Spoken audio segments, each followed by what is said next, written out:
This is Top of Mind. I'm Julie Rose. Thanks for tuning in. Today's episode has been carefully curated from the Top of Mind archive, and there's a lot to choose from. We've been going in-depth with guests on the air every weekday since 2015, searching for new perspectives and ideas. I hope what you hear today makes you think about your world a little differently and sparks satisfying new conversations with the people in your life. Let's dive in. Some prison inmates use their time to get a GED, bulk up, or read. Others do magic. Nearly 20 years ago, professional magician Joshua Jay started receiving letters from prisoners asking for tips and tricks.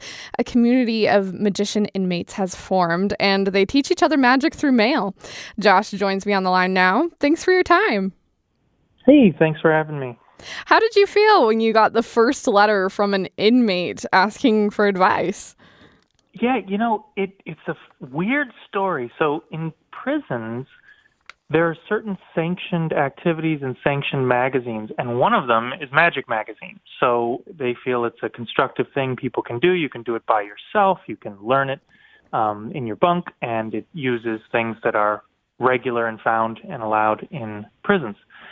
So I wrote for Magic Magazine for many years, for about 12 years, and during that time, I would get letters from prisoners, and they would ask me to teach them tricks, or they would ask for clarifications on tricks, or sometimes they would ask if they could share with me an original trick they came up with. And it's always a shock, but here's the cool thing about being a magician is you don't see age, you don't see race, you don't see even really any background information at all. The only thing that you really see is what the magic is. So I was able to communicate with these people and just talk to them from one magician to another. Why do you think inmates are attracted to magic? Hard to say. I think that these people are looking for constructive ways to spend their time. And if it is all of these pen pals and incarcerated people have taught me anything, it's that they're just looking for a way not to be defined by the one bad thing that they did or something from their past that has defined them in the eyes of the law and with their families and their friends. And what's so cool about magic, and the article touched on this, but it didn't go into a lot of detail on it, is that magic, what's so great about magic is if you pour yourself into chess or bodybuilding or some of the other things that are very popular in prisons, you're helping yourself. You're filling your own time. But when you do magic, you're making the prison a better place for those around you. You're sharing something really interesting or funny or amazing with your fellow inmates, with the guards. And so in that sense, I think that it's a particularly special and constructive thing to do. And I would imagine, too, it adds, kind of like what you said, it just adds a little bit of novelty or wonder into the day that's probably pretty, monotonous or the same every day for a prison inmate. Oh, yeah. I mean, I help, I write to about 5 individuals right now. And the first thing that I always try to do is help them set goals. And most of the time, they're very limited. Most are in maximum security prisons. And so the goal that we usually set is that they're going to do a holiday show. Now think about this. At Christmas Eve or Thanksgiving Eve, these people are not only not with their families, but they don't get to celebrate in any way. There is no Christmas show. There is no entertainer coming in to give them something special. It's just another day. And it's particularly lonely for these guys. So for them to be able to put on a holiday show, yes, I'm helping this individual learn a routine and then take a routine and add another one and a third one and get a closer and put it all together in a show. But what we're really doing is helping the whole prison system have a great day where guards can watch a magic show and the fellow inmates can watch it. And I see that as something really constructive. Have any of the inmates that have written to you told you that magic and learning how to become a magician has actually changed their life? I would say all of them. It's particularly heartwarming, the two that made sort of the biggest appearance in the article.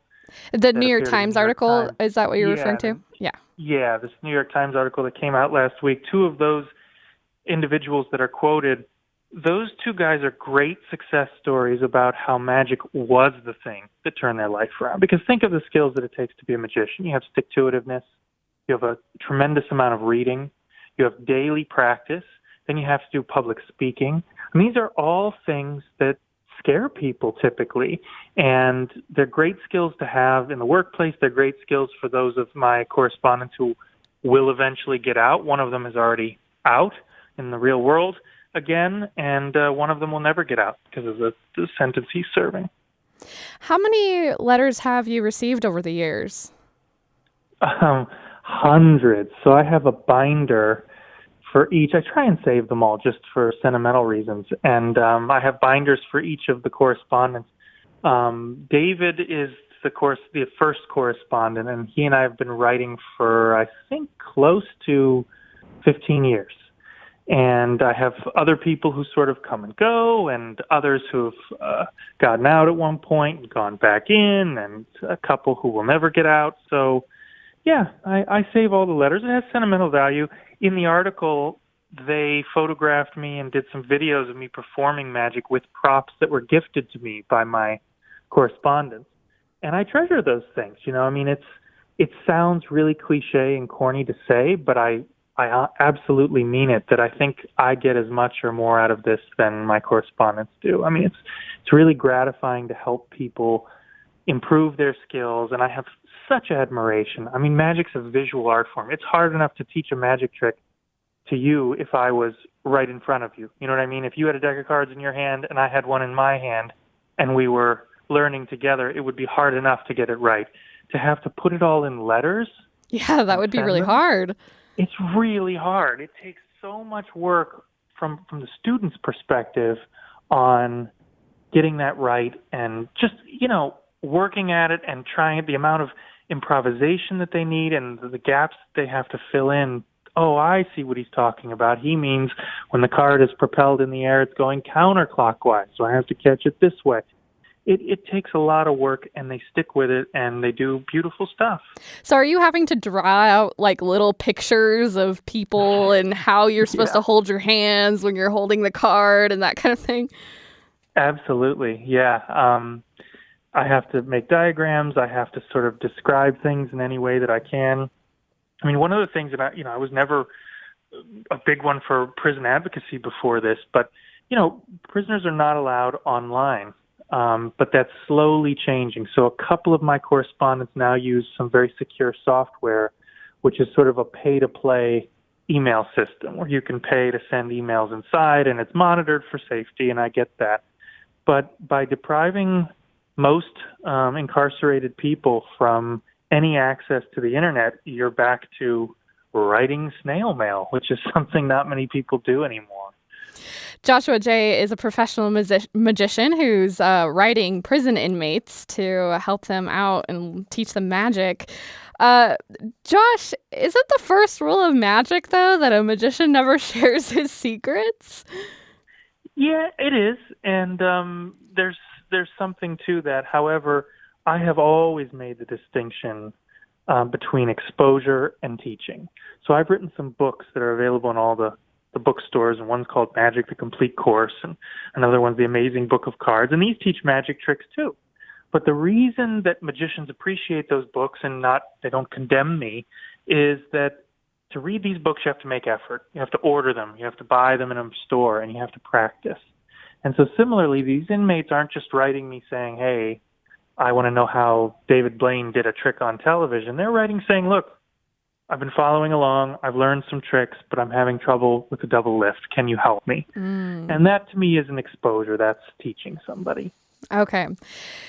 But prison inmates don't have a lot of the things that we have. Like, they don't have a deck of cards. They don't have poker chips or, ribbons, knives, coins, whatever else that you might use. So how are they able to do these tricks in prison? Yes, they definitely don't have knives. For sure. So that's really interesting. And if your listeners can do one thing, I hope you will look up online. It's very easy to find a clip of me performing a trick, original trick called Balance. And that answers that question in the form of a magic trick. You can just Google my name, Joshua J. Balance. And I created this trick as sort of a tribute to my correspondence. And it asked that very question. It asked this question, what does magic look like in prison? Because in many prisons, you're not allowed to have playing cards because incarcerated persons will sometimes use those for gambling, and that can cause violence and a lot of problems. So they make their own playing cards. They have to use things that are allowed in their cells, like a toothbrush or a plastic bottle or crayons or cigarettes. And so I created a trick called Balance, in which I balance all sorts of prison-sanctioned objects in impossible ways. And at the end of it, this whole sculpture is sort of balanced in a way that's completely impossible, and it becomes this almost like floating, enduring magic trick. And so, yeah, it's really interesting, and it adds a whole other layer of ingenuity to what these guys do. They don't just learn great tricks. I don't just teach them things. They have to innovate. There's no such thing as sponge balls, the little red balls that magicians like to use. So they take sponges that they're given from the kitchen or the cafeteria and cut them out and make sponge balls. They make playing cards out of milk cartons. They make manipulation balls out of toilet paper and dye. So there's all sorts of cool objects, and a lot of them are shown in this article that just came out. In the New York Times. Yeah. Can you give us an example of a trick that you've adapted for prisoners? Something that you would normally do, but that you've just helped, switch it a little bit so that they're able to do it with what they have. Yeah, sure. So, a friend of mine, one of my correspondents, asked how he could saw somebody in half, and obviously you're not going to get him a saw, and he's not going to be able to build a box. So I'm aware of this old method of quote-unquote sawing somebody in half, in which you take rope and you wrap it around somebody's waist, and you give two people on either side holding it, and then you pull quickly and firmly, and you are able to penetrate the rope right through a person, thus technically sawing them in half. And so I taught that trick, and I guess it went down very well in a holiday show last year for one of my correspondents. And you said earlier that you feel like they've influenced you more than maybe you've influenced them. How have they changed, the way that you do magic or just your mindset? Yeah, and I mean, that's a great question. That gets right down to the core of what I hope people are taking away from this piece and from this initiative, and that is people are people, and it's just a constant reminder that you can't ever let somebody be defined by one moment or one bad decision or one aspect of their life. And I'm writing to people who, some maintain there is innocence, some don't, but all of them have done seemingly very regrettable, terrible things. And yet they're writing to me trying to do something constructive with their life, trying to make their environment a better place. And these people deserve respect. And if there's one commonality between all of the letters and all of my correspondence, it's the recurring use of the word animal. And these people in this system feel like animals. They're constantly telling me they feel like animals. They're treated like animals. They're told not to look guards in the eyes. They're told not to look up. They're told to kneel down when something happens. One of my correspondents, there was an outbreak of COVID in his prison block, and so he has been for the last week and a half sleeping in the prison gymnasium, and he said it's overcrowded and that the food has been cut short and terrible things, and he just uses animal, animal, animal. And so when you write to an incarcerated person, when you help them, when you show them hope, the thing that they always say is, I feel like a human again. And that should give us all pause. Joshua Jay is a professional magician, and he was recently named Magician of the Year by the Society of American Magicians Parent Assembly. Thank you so much for your time today. It was really great to talk to you. Oh, thank you for having me. I'm Ciara Hewlett. This is Top of Mind. I'm Julie Rose. The conversations in today's episode come from the Top of Mind archive.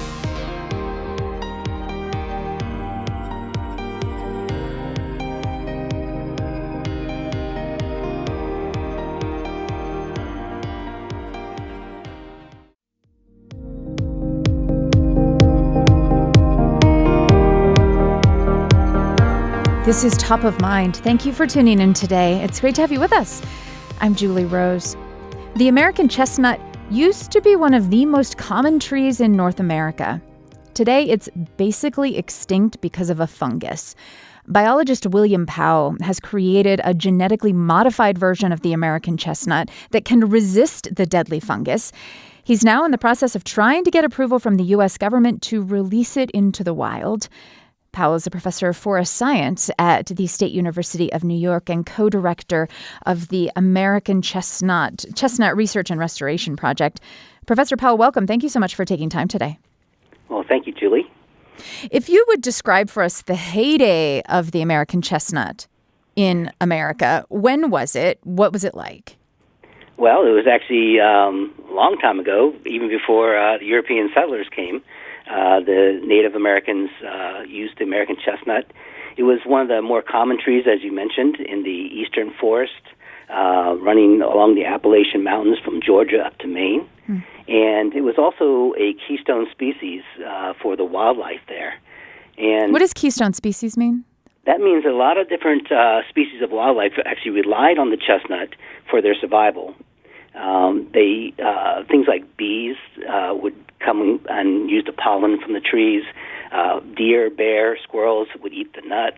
So it was a species that when we actually lost it, a lot of populations decreased, and actually at least 5 species of insect went extinct. Oh. Is the American chestnut edible to humans as well? Yes, and it's often confused with horse chestnuts, which are not edible. But these are edible chestnuts. People used to harvest them every fall. Some of the poor farmers in the Appalachians used to actually call chestnuts shoe money, because they would go out, collect the chestnuts in the fall, bring it into stores and buy shoes for their children for school for the year. So yes, it was an edible nut, very important. How else was it important to American culture once the the people arrived? The colonists arrived. Right. So it had a couple of different things that made it valuable. One is the nut crop or mass crop that it produced, important both for wildlife and for humans. People used to collect the nuts and, like I said, would sell them to local stores, which would then transport them to places like Boston, New York, and sell them on the streets. You've heard of chestnut vendors around Christmas time. Those are the chestnuts that they would sell. And actually, one of our early deans, or one of our first deans of our college, wrote about a chestnut. And one of the things he said when he was writing about it is that in some districts of New York, farmers realized more income from the chestnut trees than from any other farm product. And that's kind of unique because they didn't plant those trees. Those are just the trees that were naturally on their land. They were just harvesting the nuts, and that was profitable. It was so like manna from heaven type thing. You just go out into the woods, collect the nuts, and then you have a crop every year that you can sell. I presume that the chestnut was also really important to the indigenous communities as well. Absolutely. For the same reason. They would collect the nuts and use it for different types of food. They'd actually use things like the leaves and the bark actually for different types of medicines, too. Wow. So if I were to try to find an American chestnut somewhere on the East Coast today, how hard would it be? You still can find them, but they are more difficult. So at one time, there was somewhere around 3 to 4 billion of those trees along the eastern mountains of the United States. And when, I'll tell you about the blight in a minute, but when the blight went through, we lost all those. And now we basically have a few million stump sprouts left. So there's still a base of surviving trees. We call them functionally extinct because they're not doing the services, the ecological services they did in the past.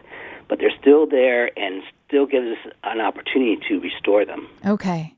Okay, and when did the blight, that's the fungus, right, that kills the trees, when did it start to become a problem in North America? Okay, that started a little over 100 years ago when people started importing Asian species of chestnut.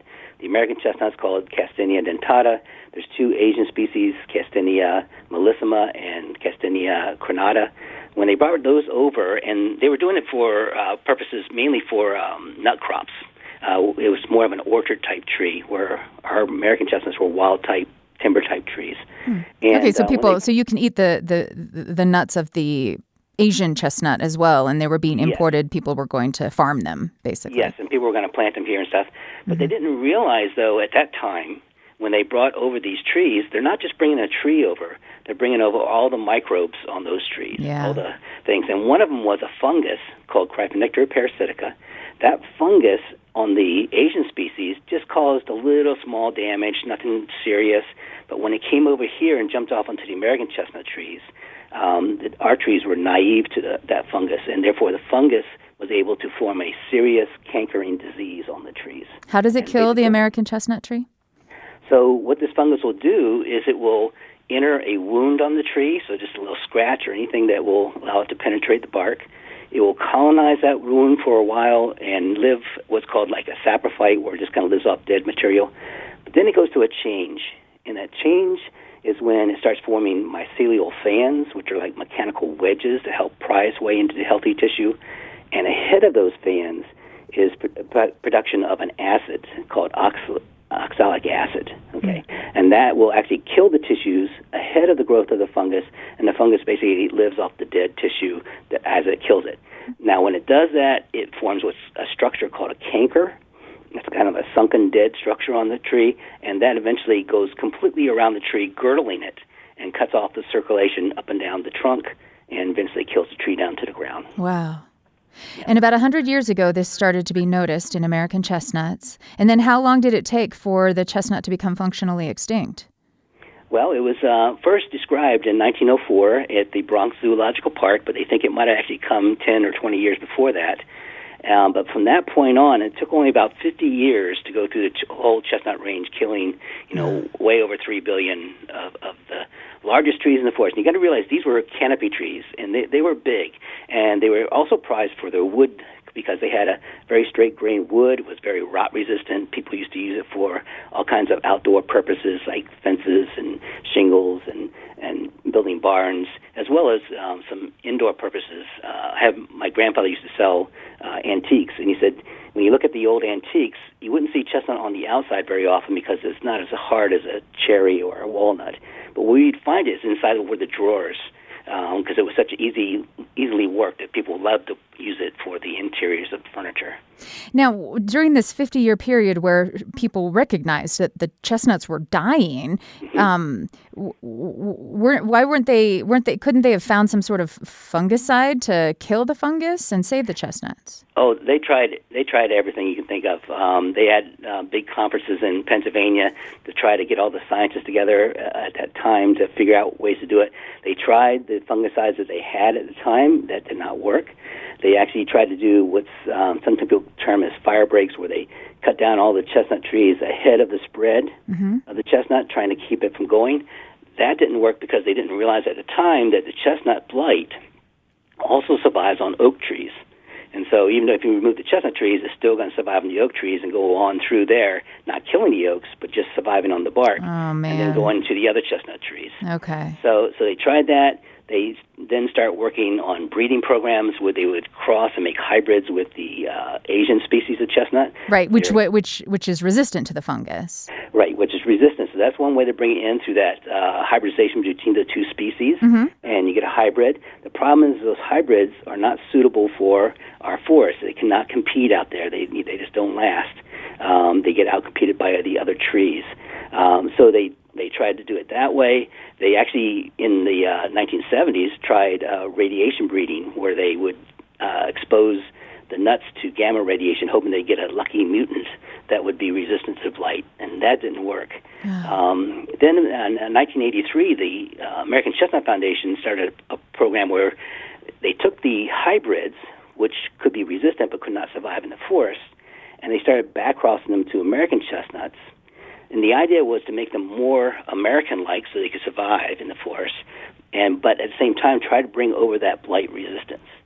And that was partially successful. The problem is they didn't know exactly how many genes. Originally they thought there was 2, then they thought there was 3, and now they think there's probably over 10 genes involved in this. That make the Asian chestnut resistant to the fungus. That makes the Asian chestnut resistant. So it makes it very difficult to do that type of breeding. So they've had some success, but only partially so far. And so that's where we came in. Right. You came in, and let me just remind people, I'm speaking with William Powell. He is a biologist at State University of New York, one of the leading scientists working on restoring the American chestnut through genetic engineering. So you have basically taken the approach of let's surgically, with a scalpel, effectively, a bacterial scalpel, edit the DNA of the American chestnut to make it resistant to fungus. Yes. Okay, so which gene are you working with, or what have you inserted into the American chestnut to make it resistant to the fungus? Okay, so I just want to mention, though, that we were actually approached by the American Chestnut Foundation, the same ones that were doing the backcross breeding, to try to do this genetic engineering. So they were the ones that kind of got us also started on this as a parallel project. So we looked at a lot of different genes, and so the one we actually came down to is the one that will actually disarm the fungus. Now, if you remember when I told you about the fungus attacking the tree, it makes this acid called oxalic acid. So it turns out that that's what sort of paves the way. It paves the way for the fungus to kind of grow and then create the canker. Yes, absolutely. So it kills the tissues. So that's the weapon of the fungus. So what we found is that there are enzymes out there, and particularly one that we used is called oxide oxidase, and there's a couple others. But the one we use, and it basically detoxifies that acid. It breaks it down. And by doing that, you're taking that weapon away from the fungus, and therefore it can no longer form the canker, and therefore it can no longer kill the tree. Wow. It can still survive in the wound and grow a little bit, just like it does on the Asian species, but it's not going to kill the tree. But it's neutralized. Right. Okay. And that enzyme comes from what that you're inserting into the DNA, or inserting the capability to make that enzyme? Where's that coming from? Okay. So the one we chose, this enzyme actually is found in lots and lots of different plants. It's found in every type of grain plants you can find, as well as a lot of the dicots, the broadleaf plants. So it's a very common defense mechanism in plants. So we chose the one that actually was from wheat. And the reason why we chose the one from wheat is mainly because it was just the most studied. And it's always good to use a gene and an enzyme that's really highly studied, because you don't have to rebuild the wheel every time. Okay. And how did you get that wheat gene into a chestnut gene and allow it and have it thrive there? Okay. So we actually got the original gene from a colleague, Randy Allen at Texas Tech. He sent it to us, and so we put it in one of our what's called a vector. It's a way of transferring the DNA into the tree, and we use a natural genetic engineer called Agrobacterium tumefaciens. This is a bacteria that naturally puts genes into plants. And in fact, there's been some studies out there and said that maybe as much as 7% of all plants out there have been engineered by this particular bacteria at some point in time. So we use that engineer just like other people who do plant genetic engineering, and we put this gene into the plants, and then we did lots and lots of tests, make sure it was conferring the resistance we wanted, as well as that it would not have any impact, no non-target impacts, for example, on beneficial fungi like mycorrhizae, and make sure that it's not doing anything to the leaves that fall down and animals that eat the leaves. Make sure it doesn't affect the growth. Make sure the nuts have the same nutritional quality. We've done all those kind of studies, which we have to do for the regulators, and that's where we are right now. I want to get to that, but just one quick question, though, on the actual technical process.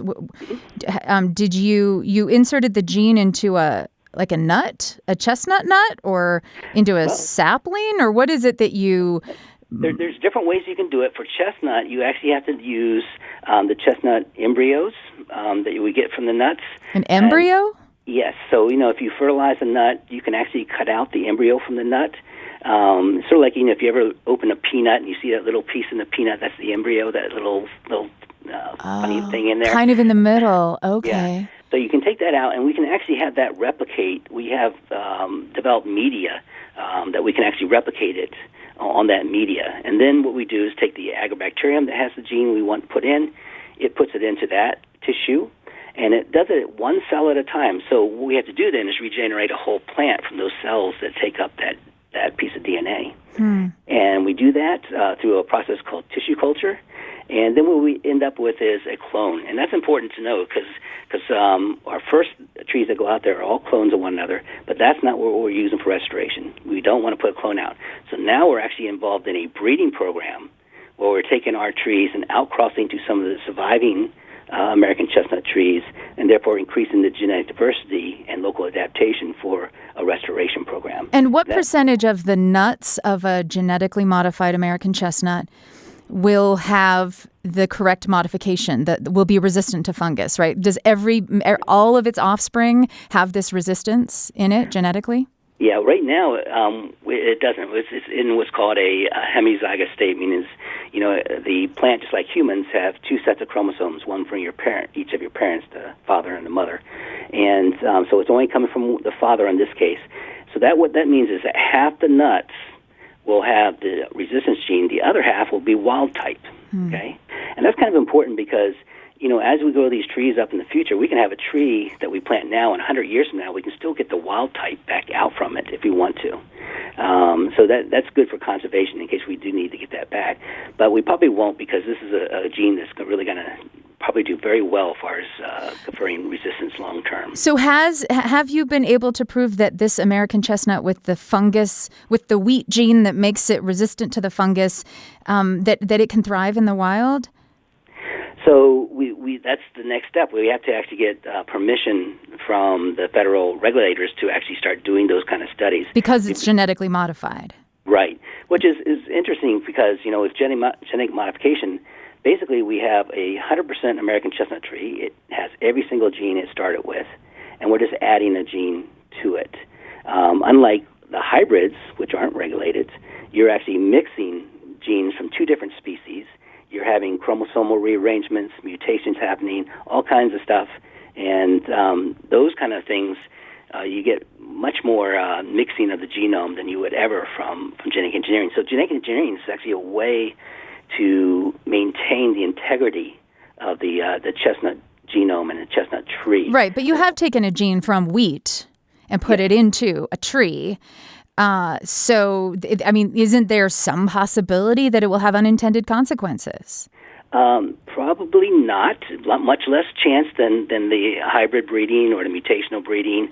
And also, you got to realize this gene is in a lot of different plants already out in the wild. Okay, as I said, it's in all grains.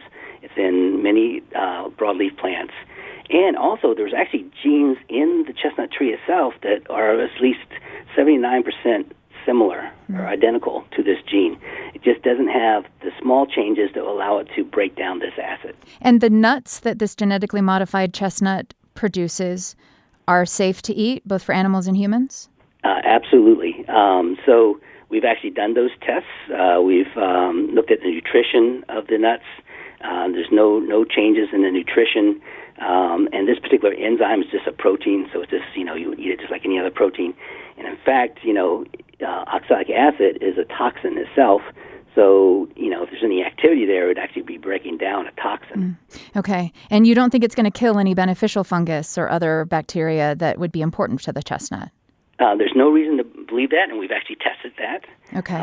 So we've tested mycorrhizae, which are the beneficial fungi that attach themselves to the roots of the tree that help the tree grow.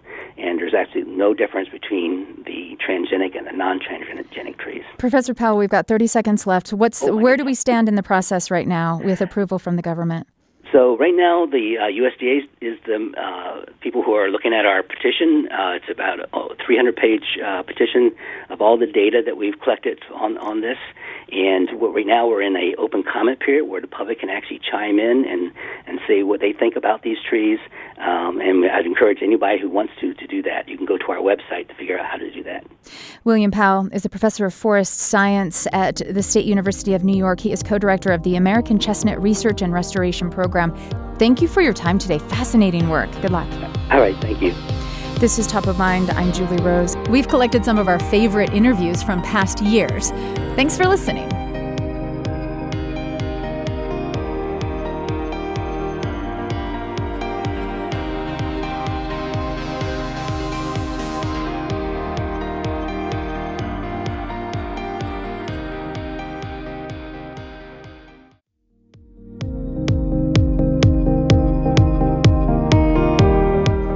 Thanks for tuning in to Top of Mind today. It's great to have you with us. I'm Julie Rose.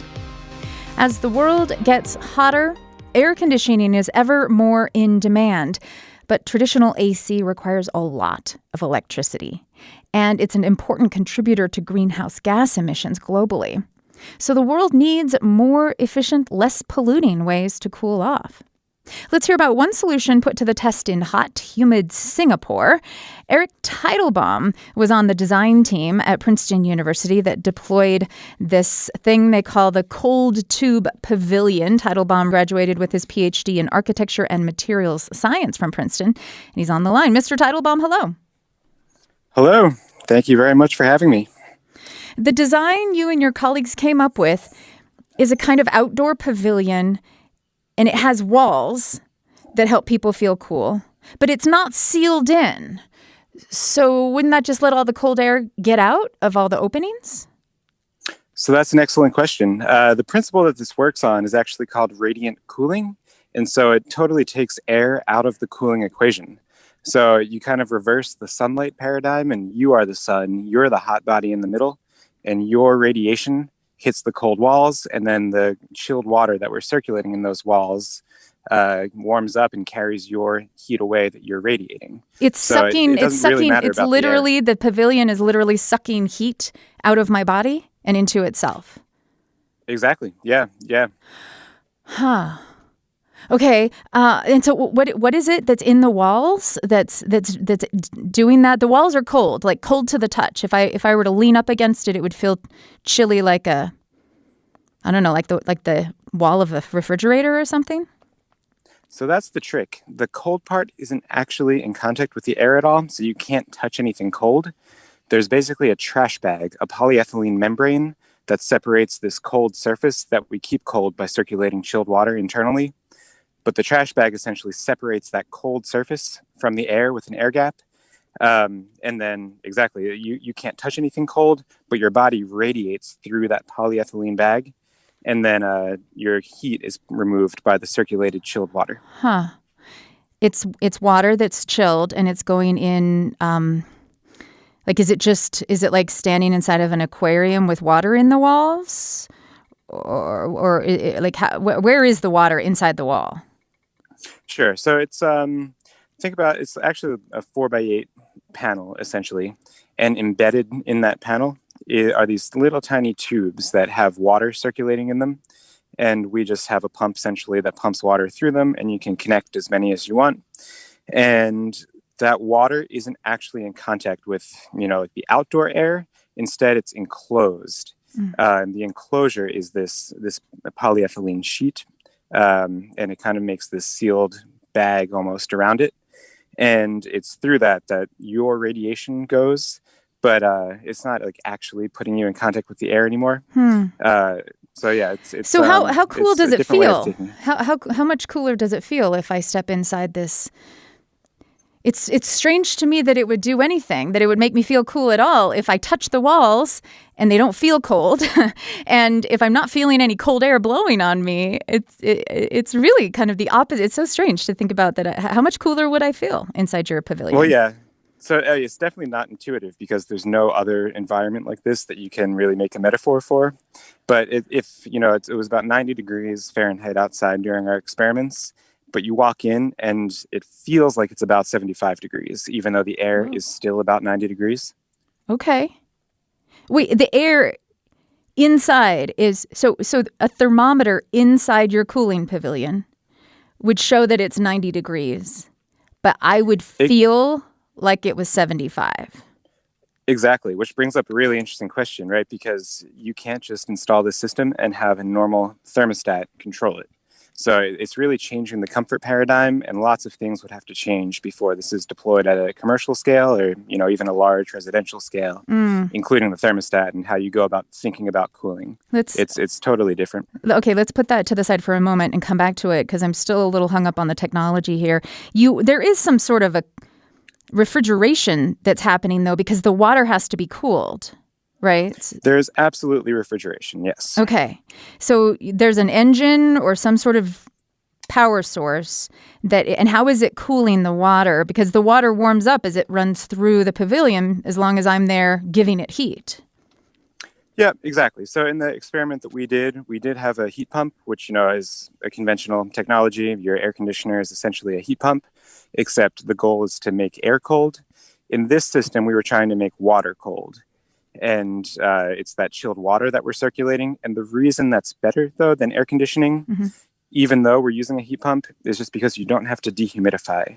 And so in very humid climates, about 60% of your energy budget for air conditioning is solely for dehumidifying air. Cooling air is easy. Dehumidifying air is very difficult. So that's why we're so interested in this kind of cooling technology that doesn't require any dehumidification. So just on that basis alone, it's much more efficient. Uses about half as much energy then. Exactly, yeah. And why is it the traditional air conditioning where it heats air, cools air, why does that also have to dehumidify? Air is kind of like a sponge, if you want to think about it that way. And the colder the air gets, the smaller the sponge is. So as you cool down the air, it holds less moisture. And so you can't cool it. It's called the dew point. You can only go to the dew point before you have to start dehumidifying. And in humid climates, your dew point is probably still higher than your thermostat set point.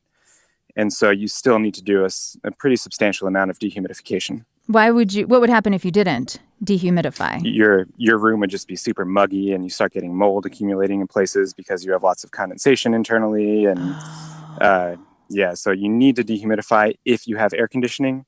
With our technology, we're putting forth this paradigm. It's really air becomes more a ventilation, more a breathing thing rather than being explicitly for comfort, which opens up lots of possibilities for, bringing in fresh air, which is pretty exciting in today's coronavirus world. Right. Okay, so in Singapore, it's humid, right? Like really humid. So when it's hot, it also feels very muggy, the word you used. And it still feels muggy inside of your pavilion, your cooling pavilion, and it just doesn't bother me as much because I feel cooler? Exactly. So yeah, it's still, your air is 90 degrees and about 70% humid, relative humidity.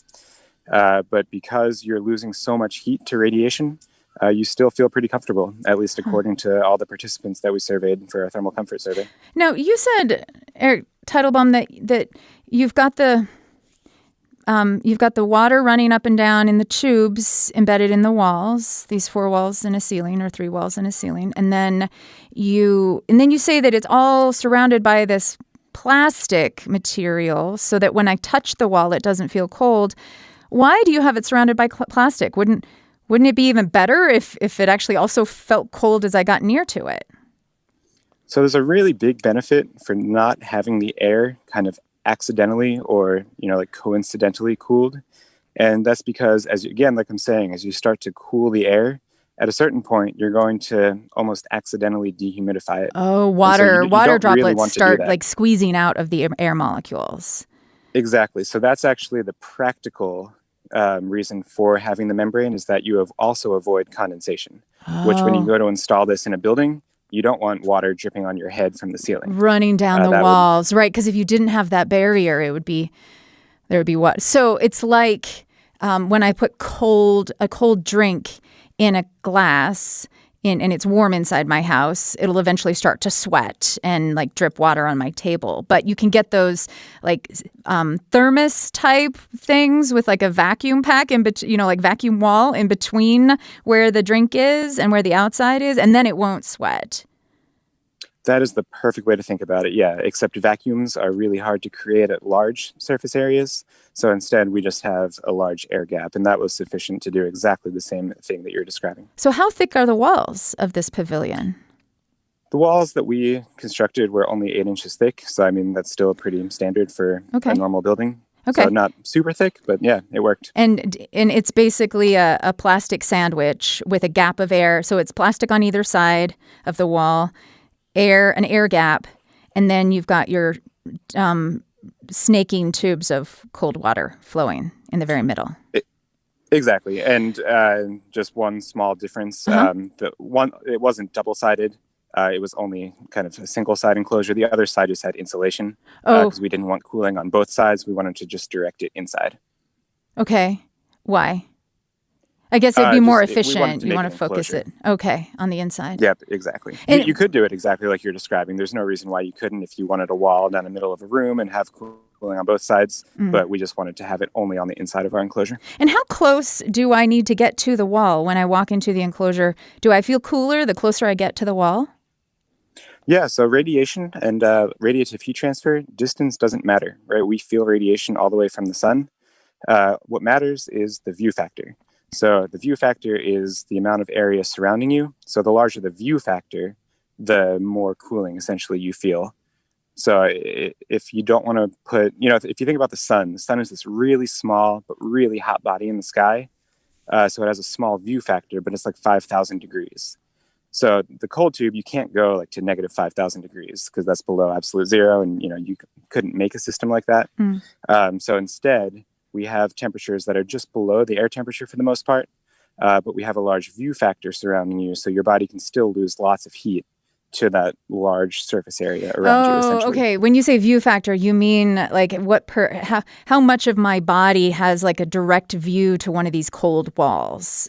How many inches of my body? And so you have a roof, and I mean this is kind of the pictures make it look a little bit like like maybe a bus stand that you might see on the street somewhere, but you can kind of like walk inside of it. And there's a roof too, so it's kind of shady in there. And all of the walls surrounding me have this water running through them, including the ceiling? Exactly. Okay. Yep, all of the walls and the ceiling. And it's funny you say that. The bus stop was kind of our design guidance when we were coming up with what this pavilion was going to look like. Okay. It was kind of meant to mimic an outdoor bus stop where people actually use air conditioning in bus stops in Singapore. So we wanted to offer an alternative. Oh, wow. They air-conditioned bus stops in Singapore. Wow. That's serious heat to deal with. Oh, yeah. But I guess it makes sense. And so let's talk then, Eric Teitelbaum, about deploying this indoors. You've explained how it could work outdoors, like at a bus stop, but could this radiant cooling idea work in a home? Absolutely. Yeah, there's no reason that it couldn't.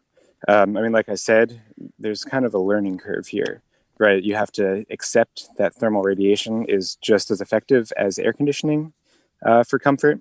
And also you need to think a little bit about how you control the system. And so a couple of studies that we're coming out with next, they really speak to how, kind of what the trade-offs are between installing this system versus a conventional system and how much energy you would expect to save, things like that. But how would you even install it in an apartment, though? Let's say it's just an apartment. Do you have to like put up new walls throughout the entire apartment and run water through every single wall? So that's an excellent point. Initially, commercial spaces are going to be much easier to install the system in. It's definitely a retrofittable technology. And even for commercial buildings, radiant cooling does exist. That's not the new thing that we're coming up with, essentially. So, it is totally possible that you've been in a building that has radiant cooling already. It's this membrane-assisted radiant cooling that's kind of a new concept. Where the dehumidification part doesn't have to happen because you've created the gap that allows for the condensation to not happen. Yeah, exactly. And so, I mean, again, you still need to think a little bit about the controls and what that looks like. But yeah. Right, but so in an apartment, like it's not the kind of thing, it sounds like, where I could go buy a radiant cooling device and install it in my house, like put it in the window. Not yet, no. Okay. It's totally conceivable that you could. One of our collaborators on the project, Kip Bradford, he's got a startup company he's part of called Tro, and they make this really awesome window air conditioning unit. But it's certainly foreseeable in the future that you could use something like that to just connect a radiant cooling panel to instead of an air conditioner. But it doesn't blow cold air, so wouldn't it would have to be a big area, some sort of like a big panel that would, be viewable from every spot in the room in order for any radiation to come off of me and for me to feel cooler. Yeah. Yep. Absolutely. So, we were talking about manufacturing something that's like a wall hanging that you plug into a heat pump because creating cooling, it's kind of, it doesn't really, to the heat pump, it doesn't care where its cooling goes. So it's kind of a different end use of the cooling that you're creating. Right. If you make the plastic clear and color the water in the tubes and embed some LED lights, you could make a really cool psychedelic wall mural that you could install. I think that's a patentable idea right there. Install in an apartment in a main living area, and you would feel cooler.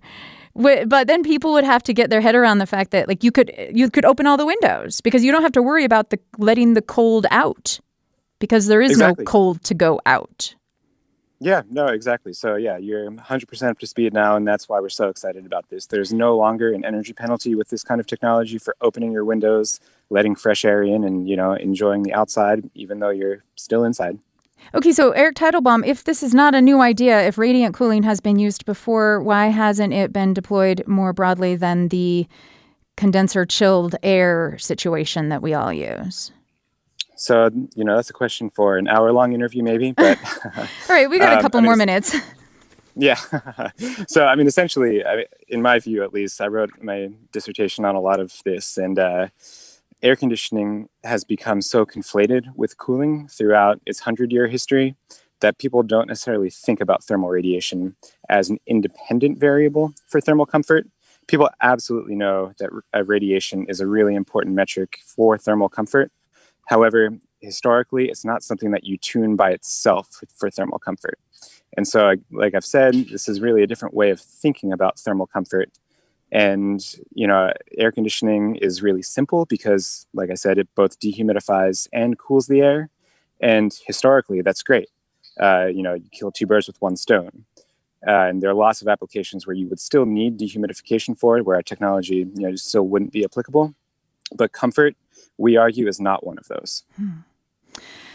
Eric Teitelbaum is a graduate of the PhD program in Architecture and Materials Science at Princeton University. He's lead author on the Radiant Cooling Pavilion project, which was recently published in the Proceedings of the National Academy of Sciences. I totally want to go. Is it still up in Singapore? Could I go stand inside of it and see what this feels like for myself? Unfortunately, it's not, but we'll keep you posted about the next one. All right, any excuse to go to Singapore when this is all over, pandemic-wise. Thanks a lot for your time, Eric. I appreciate it. Yeah, thank you for having me. This is Top of Mind. I'm Julie Rose. Top of Mind is a production of BYU Radio. Ciara Hewlett, Cleon Wall, and Kyle Remond produced the show. Today's episode was curated from Top of Mind's vast archive of past conversations. I hope you enjoyed hearing some of our favorites. You can find more, lots more, from Top of Mind on the free BYU Radio app. I'm Julie Rose. We'll talk soon.